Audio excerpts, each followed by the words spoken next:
everybody, it's Glory and welcome back to another video. Today is going to be a bit of an odd video because today I am going to be reviewing a Minecraft movie. And yeah, this is going to have spoilers, by the way, so you haven't watched the film, watch it and then come back to this video to see my full review. Sorry, I have a bit of a cold right now. Yeah, to see my full review with spoilers, I don't want to spoil the epic story for anybody. But yeah, let's get right into it. So the film starts and it shows the Java Edition loading screen, which I really like that as a reference. And then it shows the "As a child I yearned for the mines" scene with Steve, and he wants to go to the mines but he's too young. Then he grows up and there's this song that was scrapped that's meant to be here. And it's about Steve's idea for a theme park, but yeah, it was scrapped sadly. It was really good as well. Jack Black makes amazing songs for the films he's in. And then after that, he goes back to the mines. He finds the Orb of Dominance and the Earth Crystal, which he puts together to transport him to the overworld. And he builds some houses. He builds a dirt hut, a classic, and then a house made of pink wool. Because for some reason, every sheep in the Minecraft world is pink now, even though it's meant to be dead rare. And then he tames a dog called Dennis, and then they find out about the Nether one day when Steve uses his flint and steel to light a portal, and they see Malgosia, the main villain, who kidnaps Dennis, or tries to anyway, and then says to Steve that she'll give him back if he gives her the Orb of Dominance. And then Steve gets captured by her, and he tells Dennis to use the orb to take the Orb of Dominance to the real world, hide under his bed so that no one finds out. Then we cut to the real world where Garrett, who's this gaming champion in the 80s, has kind of fallen off. He owns a game shop but he doesn't get many sales, and then he goes to this storage place where they have a bid going on this one place, and this is where all the YouTuber cameos are, like DanTDM and Mumbo Jumbo. They're just chilling in the background. And then he bids $900 for absolutely nothing, and then he gets dead mad and he drives back to his game shop and his car breaks down. Unlucky guy. Then it cuts to Natalie and Henry. Their mum has recently died and they move to this new place, and Natalie works at the crisp factory, and Henry's dead creative. He wants to be a rocket scientist when he's older.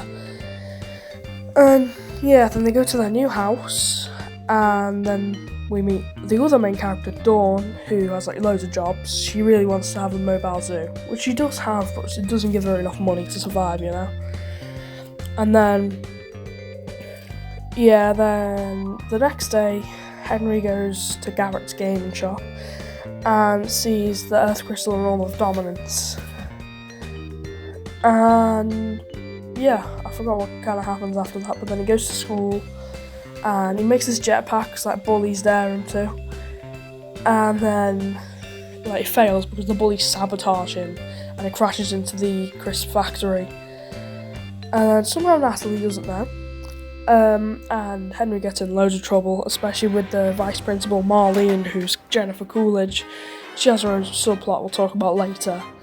But then he bribes Garrett to be his uncle, and then the two kind of flirt with each other. And then after that,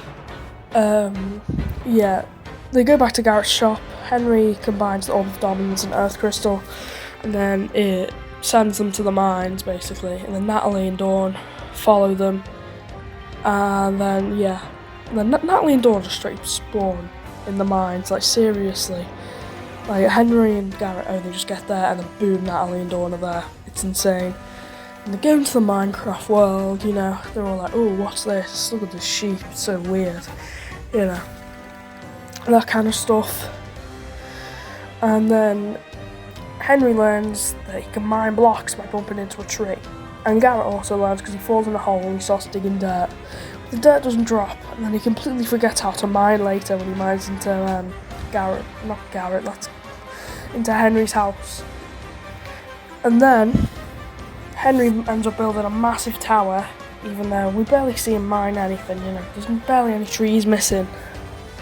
And then like all the mobs gang up on them, and then Steve appears, takes them all out, and then he says the classic line, "I am Steve."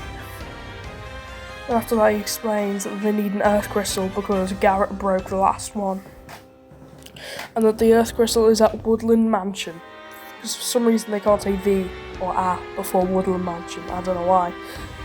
So they head to the village to prepare, and then this is where one of the best scenes is, where there's a Technoblade tribute, a pig with a crown. And Henry asks, is he some kind of king? And then Steve said, no, he's a legend, which I think was really, really wholesome. But it is so out of place, to be honest. It's just like they're talking about the mansion, and then, oh, is this some kind of king? No, he's a legend. And then it's like, and it's back to talking about the Woodland Mansion. It's just so out of place, but you know, I guess they had to get a reference in there somewhere. It was very nice. Then after that, you know, they see the villagers. Natalie and Dawn see a villager who trades for a map to the Woodland Mansion. And Henry and Garrett are taught how to craft by Steve, and they craft a top launcher and buck chuckets, which are pretty cool. But obviously not in Minecraft. Like seriously, the Mario movie had nothing exclusive to it. You know, anything in there you could find in the game, but Minecraft, barely anything from the game is actually in there. So yeah, after that, the piglins attack, one of them being named General Chungus. Yeah, a beautiful name, I have to admit. And Natalie and Dawn, they go after the villager with the map who rows off in his boat. And then Steve, Garrett and Henry use elytras to get away. But Steve doesn't have one, so he has to ride on Garrett, and they do a very sus pose together. It's weird. It's very weird. Gets chased down by gas with hot air balloons. It's an epic scene, except for the Steve and Garrett action. Then after that, they land and they're on their way to the Woodland Mansion, but they have to go through the Redstone Mines. And well, they don't have to go through the Redstone Mines. They could go over the mountain, but Garrett bribes Steve with all the dominance to make them go through the mines so he can get loads of diamonds because he's poor. Meanwhile, Natalie and Dawn, they're fighting the piglins, you know, and then they run away, and they're in the forest, and they end up taming a wolf. This wolf is actually Dennis somehow. Like, how did he get untamed? I know Malgosha took his collar, but you can't do that in the actual game. Then this villager escapes from the village and he goes into the real world, and he gets run over by Principal Marlene. And then what I find funny is she says, again. Oh no, not again. And then she asks him if he's going to threaten to sue, which I find really funny. Imagine a court case with a villager. That would be hilarious. When they go out for dinner together and they fall in love, and yay. And then at the end of the film, there's this bit where the villager talks full English in the voice of Bobbles from the SpongeBob movie 2. I just thought I'd put that out there. So back to Steve and Garrett and Henry. They go into the Woodland Mansion. Steve and Garrett make a distraction by playing the saxophone. And then Henry goes up to the 3rd floor to look for the earth crystal. He finds it, and then he looks into an Enderman's eyes, and then this is where one of the best bits of the film is. When he looks into its eyes, it shows every character criticising him, and they've all got purple eyes, except for one. Steve. He has white eyes. You guys all know who has white eyes and looks like Steve. It's Herobrine, of course. He's been in some of my videos, for Christ's sake.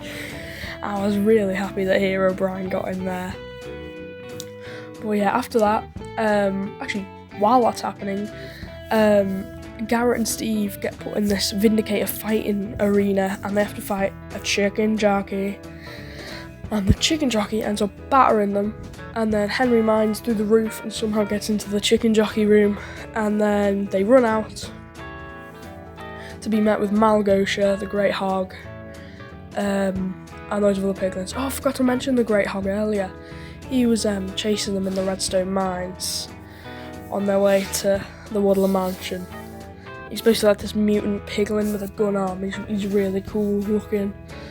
But yeah, they're all waiting for them. They start blowing up the bridge, and then Steve and Henry use a slime cube to get up to a gas hot air balloon. Well, Garrett's just like, I'm going to sacrifice myself for you, even though I have absolutely no reason to, and I can just escape perfectly fine.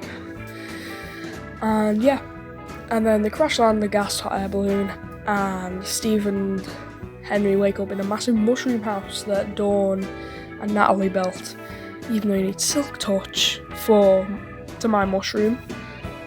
I don't know why they even built a house. This is like right before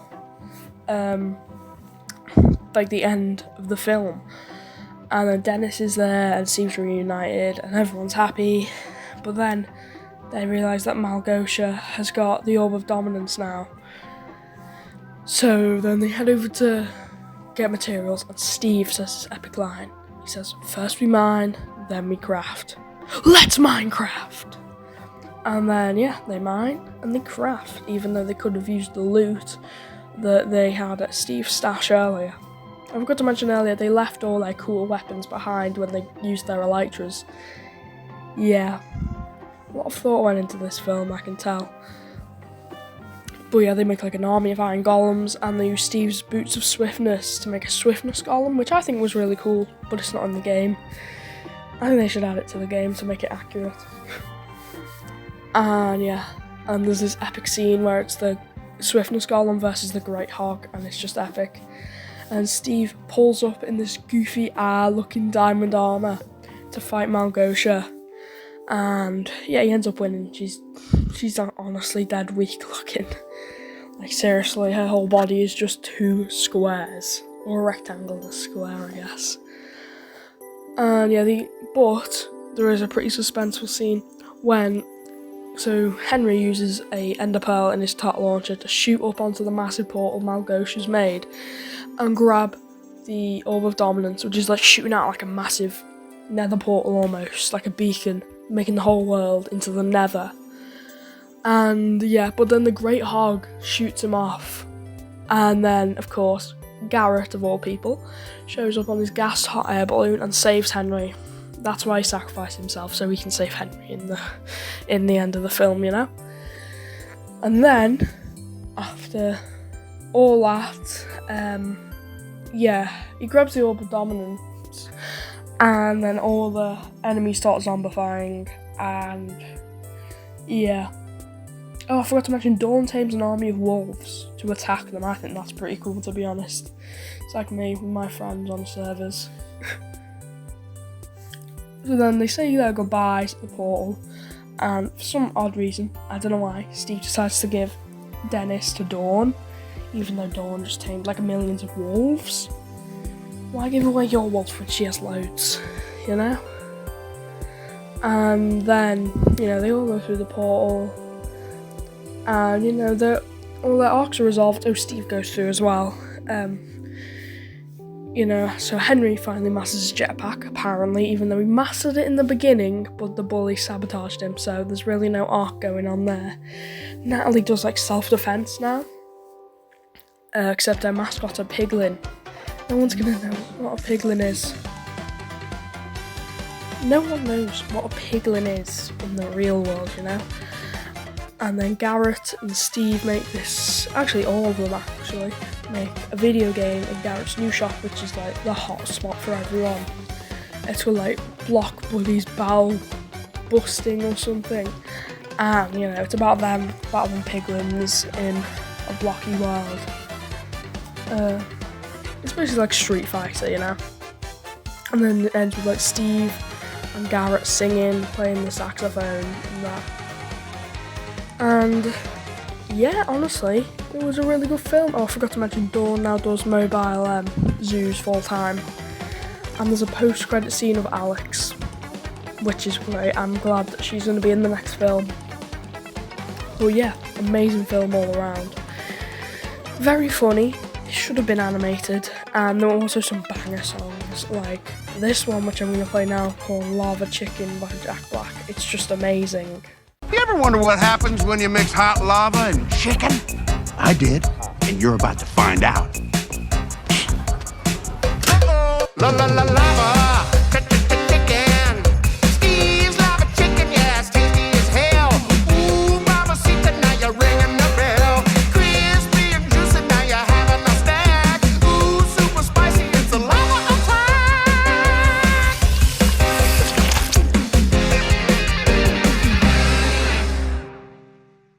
I hope you enjoyed that song as much as me. It was amazing. It's been stuck inside my head since Saturday when I first watched it. And I've watched it twice. Overall, I'd say it's probably about an 8 out of 10. You know, it should have been animated. It's a bit silly at times. It is funny. There are some weird story choices. But yeah, thank you for watching, everybody, and goodbye. Wait, before I go, I want to show you one video. It's a short I uploaded the other day of my rankings of all 10 main characters in the film. I just thought it'd be cool to show you guys, and yeah, let's get right to it.